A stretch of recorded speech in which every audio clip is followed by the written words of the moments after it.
ప్రభునందు ప్రియమైన వాళ్ళారా, మన ప్రభువు రక్షకుడైన యేసుక్రీస్తు వారి శ్రేష్టమైన నామమున మీకందరికీ శుభములు తెలియజేస్తున్నాను. నేటి దినము 29th January 2025. దేవుడు మనకిచ్చిన వాక్యాన్ని కొంచెం సేపు ధ్యానిద్దాం. పరిశుద్ధ గ్రంథం నుండి యోహాను రాసిన మొదటి పత్రిక 5వ అధ్యాయము 15వ వచనము ఈలాగు రాయబడింది. మనమేమి అడిగినను ఆయన మనవి ఆలకించునని మనం ఎరిగిన ఎడల మనం ఆయనను వేడుకున్నవన్నీ మనకు కలిగినవని ఎరుగుదుము. దేవుడి వాక్యాన్ని దీవించునుగాక. గమనించండి ప్రియమైన వాళ్ళరా, దేవుని చిత్తానుసారముగా మనం ఏది అడిగినా సరే ఆయన మన ప్రార్థనని ఆలకిస్తారు, మనకవి అనుగ్రహించబడతాయని వాక్యం చాలా స్పష్టంగా తెలియజేస్తుంది. So prayer can change things. So prayer is very very important in a Christian life. ప్రార్థన చేయకుండా ఒక్క దినము కూడా ఉండటం అనేది తప్పు.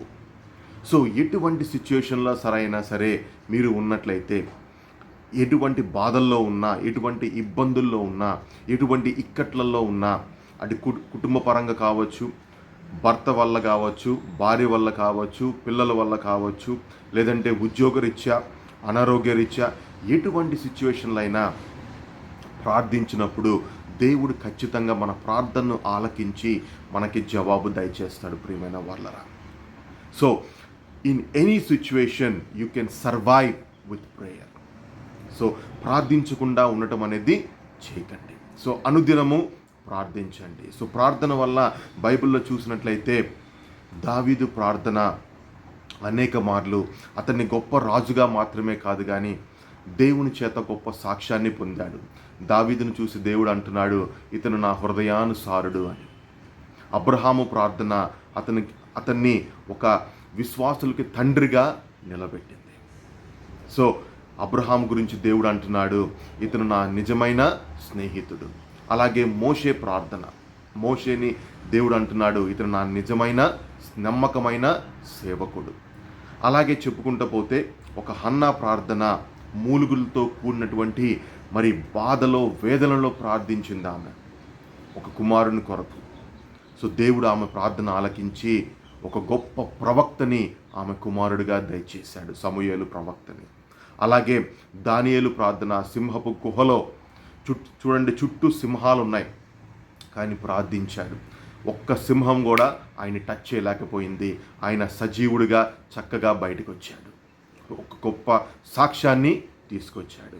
అలాగే కొత్త నిబంధనలు కనుక చూసినట్లయితే పేతురుని మిగతా వాళ్ళని మరి జైల్లో బంధించినప్పుడు, రేపొద్దున ఏదో చేయబోతున్నప్పుడు సంఘమంతా ఆసక్తిగా ప్రార్థించినప్పుడు మరి దేవదూతలు వారిని బయటికి తీసుకొచ్చినట్లుగా చూసాం ప్రియమైన వాళ్ళరా. So prayer is very very important and it is you can come out of your problem when you pray to God. అంతేగాని దేవుని నిందించటము, దేవుడు నా ప్రార్థనలు ఆలకించట్లేదు, నా మొర వినట్లేదు, నన్ను వదిలేశాడు అని మాత్రం ఎప్పుడూ అనుకోవద్దు. ఒక చిన్న ఉదాహరణ చెప్తాను. ఒక వ్యక్తి మరి పడవలో ప్రయాణం చేస్తున్నాడు. పడవ ప్రమాదానికి గురైంది. అందులో ఉన్న వాళ్ళందరూ చనిపోయారు. ఈ ఒక్క వ్యక్తి మాత్రము మరి కొట్టుకుంటూ వెళ్ళి ఒక ఐలాండ్లో పడ్డాడు. చుట్టూ నీళ్లు, సముద్రము, ఏమి చేయలేనటువంటి పరిస్థితి, ఎవ్వరూ అతనికి వచ్చి సహాయం చేయలేనటువంటి పరిస్థితి. అతను స్వతహాగా విశ్వాసి కనుక ప్రార్థిస్తూ ఉన్నాడు, దేవుడు ఏదన్నా సహాయం చేస్తాడేమోనని. కానీ అతను ఆశించిన సహాయం ఏది రాలేదు. చూడండి, అక్కడున్న ఆ కొబ్బరి బోండాలను కొట్టుకొని తినడం కానీ అలా చేస్తున్నాడు. రోజులు గడిచిపోతున్నాయి. అతనికి అర్థమైపోయింది, ఇంకా నేను ఇక్కడి నుంచి బయటపడే పరిస్థితి లేదు. మరి అలాంటప్పుడు నేను ఏం చేయాలనుకున్నప్పుడు అతను అక్కడ ఉన్నటువంటి వాటన్నిటితో కలిసి ఒక చిన్న గుడిసెను నిర్మించుకున్నాడు. బహుశా ఇంకా అందులో ఉండాలేమో అనుకున్నాడు. ఆ రాత్రి పెద్ద పిడుగుపడి ఆ గుడిసె మొత్తము తగలబడిపోతుంది. అతను దూరం నుంచి చూసి గుండెలు బాదుకున్నాడు. అయ్యో దేవా, ఏంటి దేవా ఇలా చేశావు, నన్ను ఇక్కడ తీసుకొచ్చి పడేశావు, ఏదో ఇక్కడన్నా బతుకుదాంలే అనుకుంటే ఒక చిన్న గుడిసె కట్టుకుంటే అది కూడా మంటల్లో కాలిపోతుందే. సో నీకు నా మీద జాలి లేదు అని మరి దేవుణ్ణి అనుకుంటూ బాధపడుతూ అలా పడుకొని నిద్రపోయాడు. పొద్దునే లేవగానే ఒక పెద్ద ఓడ అతనికి ఎదురుగా కనపడిందంట. అందులో చాలామంది ఉన్నారు. వాళ్ళందరూ చూసి ఇతన్ని తీసుకెళ్ళబోతున్నారంట. ఇతనికి ఏం అర్థం కాలేదు, ఏంటి ఇంతమంది వచ్చారని నన్ను రెస్క్యూ చేయడానికి అని వాళ్ళని అడిగాడంట. నేను ఇక్కడ ఉన్నానని మీకు ఎలా తెలుసు అంటే, రాత్రి సమయంలో ఒక సైడ్ నుంచి పెద్ద వెలుగు రావటం మేము చూసాము. బహుశా నువ్వు ఎవరో ఒకళ్ళు ఏదైనా సిగ్నల్ ఇచ్చి ఉంటారేమో అని చెప్పి మేము ఇటువైపుగా వచ్చామన్నా అంట.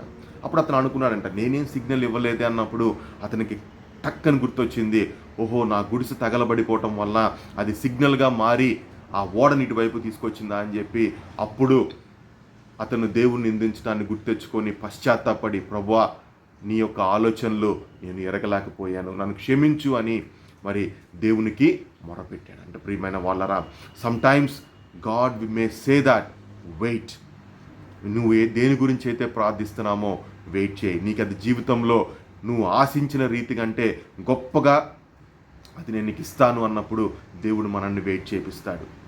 కనుక ఈ టైంలో నిరీక్షణ కోల్పోకుండా, విశ్వాసము కోల్పోకుండా అబ్రహాము వలె గొప్ప విశ్వాసము కలిగి ప్రతి ఒక్క విషయములో దేవుని చిత్తానుసారముగా మనము ప్రార్థించాలి. ప్రియమైన వాళ్ళారా, ఎప్పుడైతే మనము దేవుని చిత్తానుసారముగా అడుగుతామో ఖచ్చితంగా అది యేసయ్య నామములో మనకి అనుగ్రహించబడుతుంది.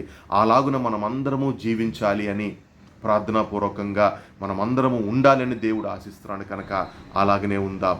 ఈ వాక్యం వింటున్న మనందరికీ దేవుని ప్రేమ, యేసయ్య కృప, పరిశుద్ధాత్మక అన్యోన్య సహవాసము సదాకాలము మెండుగా తోడేండునుగాక.